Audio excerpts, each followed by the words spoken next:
Hey guys, what's up? Today I have a battle against Ankle Breaker 1023.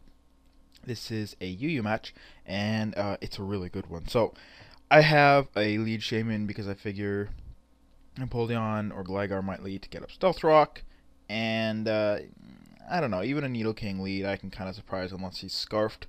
He's going to lead with his Heracross, which when I saw, I was like, would he be Scarfed and lead with him? I was thinking more of like a sub sort of thing. So I figured, let's chance it. He's probably going to overpredict anyways, because his dual stab is both resisted by my Zapdos. So he's probably going to go for the Stone Edge, and that's exactly what he goes for. Or, as I was saying, he might not actually be Scarfed. But he is, and that's bad. So, I dodged Stone Edge there, which would have done a decent amount, but it wouldn't have killed me by any stretch of the imagination. I'm going to go for the Leech Seed. He's going to switch out to his Empoleon. I thought he'd switch out to his Snorlax, but it's better and worse in a way. It's better in that he's not a Snorlax, he's not going to set up on me and stuff, but it's worse in that I don't get as much HP back from Leech Seed, even though I'm full HP anyway, so it wouldn't really matter. But he roars me out, which is a little sucky, but that's, how things go. I'm going to go for the Discharge here, I believe. Or no, I go for the Toxic straight away, because I know he's not going to stay in for the Electric type attack. He's probably going to go to Snorlax anyways, and might as well see now if he is Immunity or Thick Fat. And he's indeed Thick Fat, which kind of scares me, because that does usually tell me, or at least for me, my Snorlax has Thick Fat if it has Rest, because I don't care about Toxic if I'm going to be resting. And if it doesn't, I do have Immunity, because I am a tank, and I'm a little more concerned about Toxic, because it's more common than necessarily... Like, yeah, some Pokemon have fire and ice attacks, but Toxic is more common in general, especially against walls, which is what a rest-talking Snorlax will generally be facing.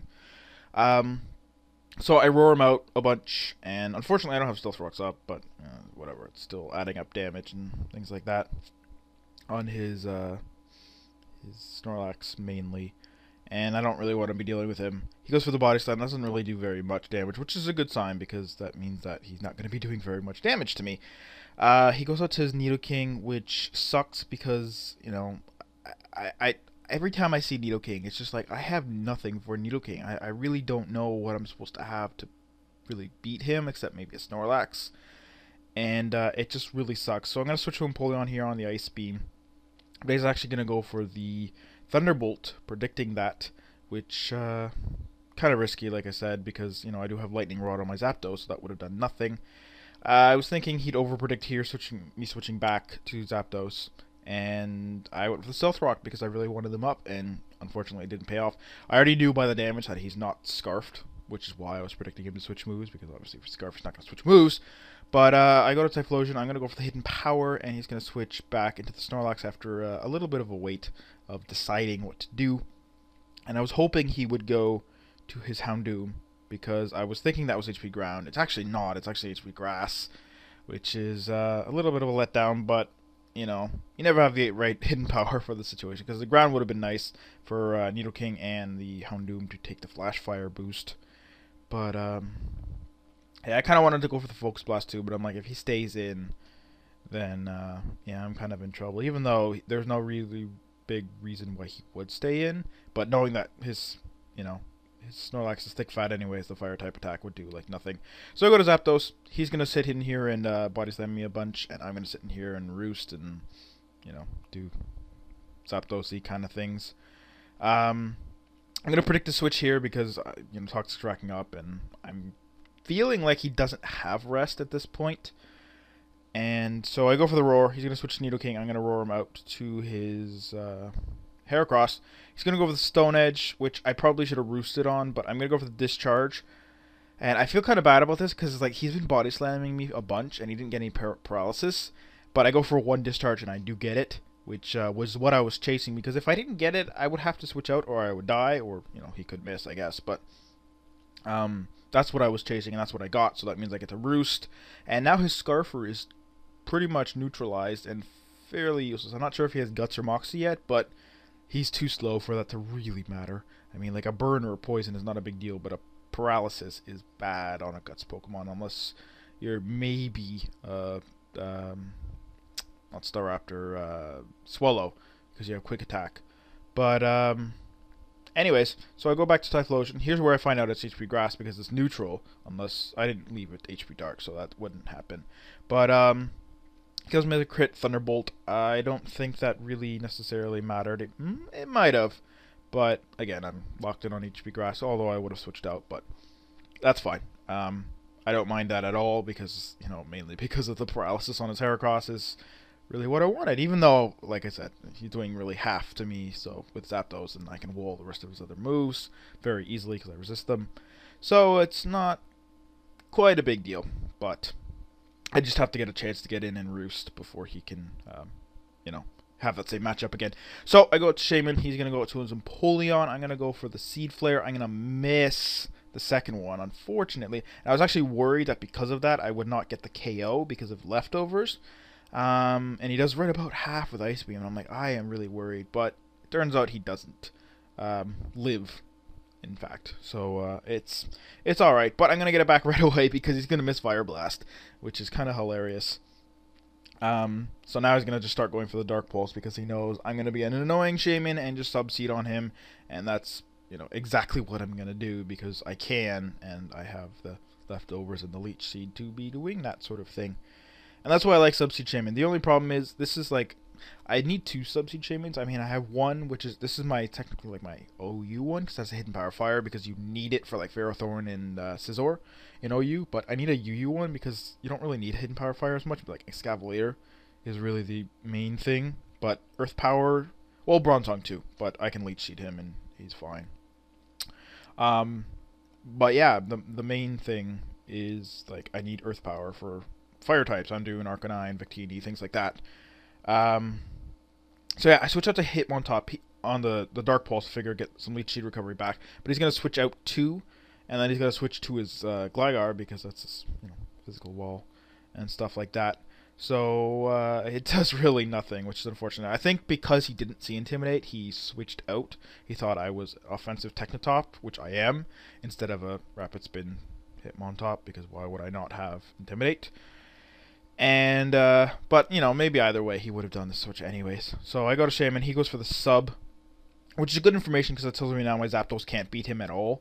Well, actually I'm probably going to be faster than him, but not necessarily. He could have speed investment, and I think Gligar speed is 90. So with just a little bit, he should be able to outspeed Zapdos. But yeah, so I go for the Sub, he's going to switch into his Snorlax, and I'm going to get Leech Seed, which is great because Snorlax has so much HP that Leech Seed is going to give me like a ton of health. And I think it's actually more than I'm losing on subs. Let's see, it should be about 86, so that would be 218. I don't think it's that much. I think it's close. With leftovers, it should be. So we're looking 297, almost as much. But he's toxic and stuff, and I mean, again, I'm losing like 1 or 2 HP to subs, so I can basically sit in here forever, and he can't really do much, because at this point I'm thinking he either doesn't have the rest, or he's playing really ballsy in where he just wants to, like, use it as the last possible second kind of thing. But, I don't know, that doesn't seem very likely. So anyways, I'm going to go for the Seed Flare here, because I really don't want him to get a rest off, and I'm thinking maybe I can do enough damage. I do get a crit, which, I think might have mattered, but he told me he doesn't have rest anyways. So, yeah, that, you know, I would have taken a Body Slam, but I don't think it would kill me, because I think he is, like, defensive and stuff, because that Body Slam on my Zapdos, even though I am defensive, fully defensive, it still only did, like, a quarter, and that's a stab base 110 attack Body Slam, so I think he's probably, like, you know, a tank, max HP, max special defense kind of thing. But either way, I go to Shaymin. I'm going to play risky and go for the Leech Seed right away. And it's going to pay off because he's going for the Dark Pulse, trying to break my subs. And yeah. So here, I'm like, I really want to save my 2 remaining PP on Seed Flare for his Gligar, not Gliscor, sorry. Or Gliscor more properly, because it's Gliding Scorpion. Anyways, but I'm stupid because subs need 85 HP, so I need 86, and I only had 83.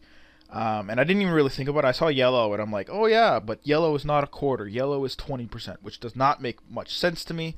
But it does sort of work out, and it does look like I planned it, which I kind of thought about doing this thing anyways. But what ends up happening is I get Kingdra to get a free setup turn. I mean, he's got the Life Orb, and even if he like nasty plots or something, he's got the Leech Seed, so there's no way he's avoiding death. I get up the Dragon Dance. He was hoping for the Flinch, which would have really sucked, but he doesn't get it, so I can go for the Waterfall. And at this point, I'm like, oh, GG, but he's gonna live the +1 Life Orb Waterfall, and I'm like, what the fuck? Like, shit. I did not want that to happen. That was like rather unfortunate. But as I told him, that makes things really interesting because that means I get to bring in him on top. I'm gonna go with the Fake Out because whatever. I'm pretty sure Muck Punch would have killed him, but fake out, you know, it's just in case kind of thing. And it would hit Nidoking harder actually, so it's quite a bit better. I go for the Zapdos. He goes for the Earth Power, thinking I'll stay in, but I'm like, dude, it's all right because I can't really touch you. Then he goes for the Earth Power again, thinking I'll Roost, but I'm like, dude, you're faster than me. He's like, oh.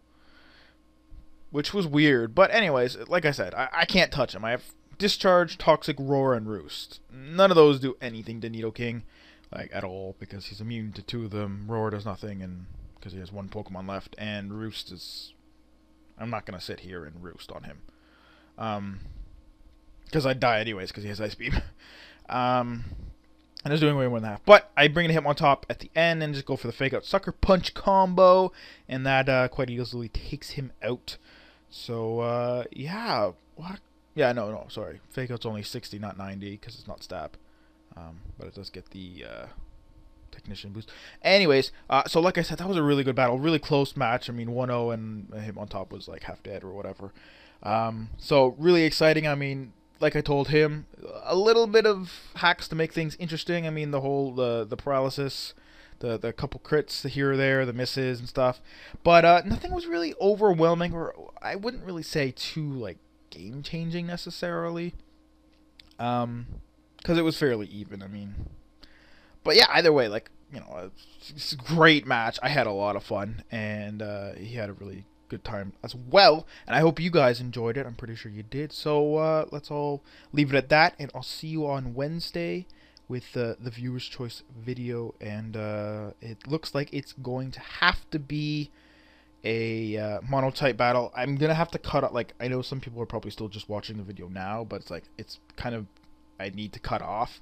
So I'm, you know, weekend-ish is when I'll like be fighting about it. I was really busy this weekend, so I couldn't. But at this point, it looks like C is the winner. I'm gonna count it up, and any votes after this point or in future, you know, like I said, around the weekend-ish, I'll just sort of have to ignore because I need to actually get the battle. I can't wait till Wednesday, right? And yeah, so it's like, you know, if you really want your vote to count, you know, watch it Wednesday or Thursday or even Friday. It should be fine.